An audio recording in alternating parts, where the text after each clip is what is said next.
Сојузот на земјоделските здруженија се приклучува кон помошта, како што? Да, денеска имаме прилика да го посетиме семејството на изгорената куќа и ние како Сојуз сигурно дека ќе помогнеме и правиме еден апел до сите тутун производители да помогна онолку што може и посебно апелирам до откупувачите, односно до сите откупни компании со сопствени средства да ги помогна, да го помогна ова семејство да дојде до што побрзо до сопствен дом.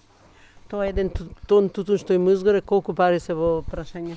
Па тоа е негде еден тон на тутун, тоа се околу 500.000 денари. Негде околу пак околу 500.000 денари, негде околу 10.000 евра. Тоа е само во делот тутуна, башка, по куќата, тоа се огромни средства. Така да поново апелирам, значи до сите добронамерници да помогна на ово семејство да дојдат што побрзо до финансиски средства и да ја обнова нивната куќа, да се сместа, заради тоа што тие имат и мали деца. Колку вие давате? Па ние отприлика треба да се собериме, ама сигурно од 120 до 180.000 денари ќе му пуштиме сигурно на сметката. Ние седевме во помошната просторија, во куњата, во кај 6:20. Ни свика вечерта, да, ни свика комшијата, силно викна, излеговме со сопругот, рече ви гори нешто од кај деца на куќата. И кој излеговме, кој видовме дека гори, и сопруго исклучи осигурачите само. Јас повикав пожарна и му се јавив на децава, не беа дома, едното беше на работа, постарио, помалио негде тука беше излезен, а тој тогаш брзо излезе. И си дојдоја тогаш одма, ама многу гореше. Брзо, значи? Брзо, наеднаш. Колку живеевте овде? 8 души сме сите комплет. 6 души тука спијавме, 2 во помошната просторија. Во моментот на пожарот кај? Во моментот на пожарот тука бевме во помошната просторија. Да, стреќа што не бевме легнати, кога бевме легнати, жиније изгоревме. Имаше и тутун во... Да, и тутун Што имаше. се уништи? Цела покуќнина внатре што беше, сето ни се уништи. Се. И тутун Се и тутуно.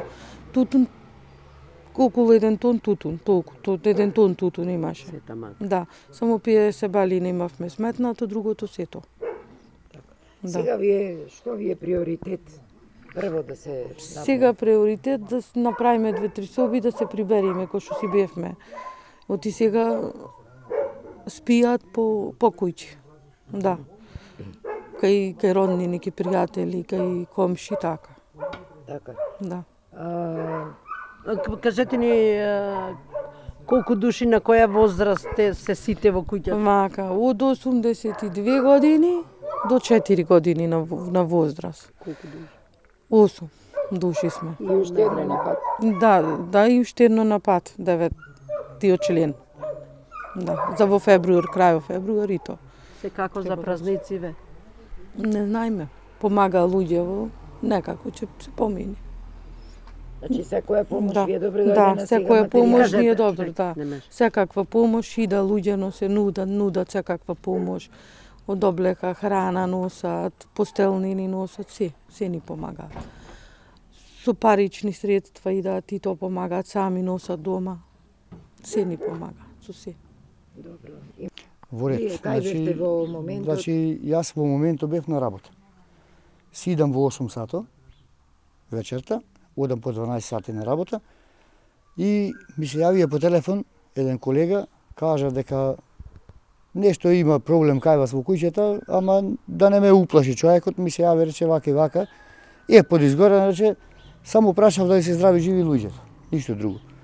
И кога си дојдов, видов ротациони светла од полиција, од овие пожарникарите, да речем. И јас мислев дека секоја година ние овдека се случува сообраќајка, дека е кривината лево и десно, 2 кривини има тука лоши, мислев дека се случува нека сообраќајка. И значи ме пречекаа докторките од брза помош, фала му, да речем, да ти мериме притисок, знам. Јас сум свесен човек, во години сум, знам што се случува и како се случува. Битно ми беше да бидат здрави живи луѓето. Другото сето изгоре се случи, се што се случи, тоа е. Помагаат луѓето? Помагаат луѓето, фала му на сите. Значи, премногу јас сум задоволен и презадоволен што се викаат од населението, од местото население и од околните села и општини. Значи луѓето свака му час. Се уште постои луѓе со добра душа, се уште има живот и верба во луѓето. Колку е вашата... занимавате еве вие главно? Јас сум моментално вработен, не сум Така, а женет, други веќе? вработен сум јас. Останатите членови се занимаваат со земјоделие, тутун, пипер, тоа се работи во село Војџани моментално. Значи тоа е. А кога ви беше изградена оваа куќа? Ова куќа е малце постара, да речеме, изградена 68 година, така нешто, не знам точно. Меѓутоа беше куќата добра, значи здраво беше со печени цигли направена се во ред. Се инсталацијата се случи, не беше смената долги години. Значи сето тоа се случи од инсталацијата, од струјата. Се ближи новата година. Во воредни услови ќе се помине. Која е вашата порака? Јас само велам едно, здрави и живи луѓе да се. Мојата порака е кој може, колку да поможи. Благодарни ќе бидиме на оваа ситуација и плюс е зимен период. Значи, ние сме благодарни и здрави живи луѓе се. Со луѓе, дури има луѓе, се ќе има. Мојата порака. се. Јас сум Дејан Благовишевски од село Војџани, брат на Јане Благовишевски, собственик на куќата, на опожарената Колку куќа. години имате? Јас имам 52 години.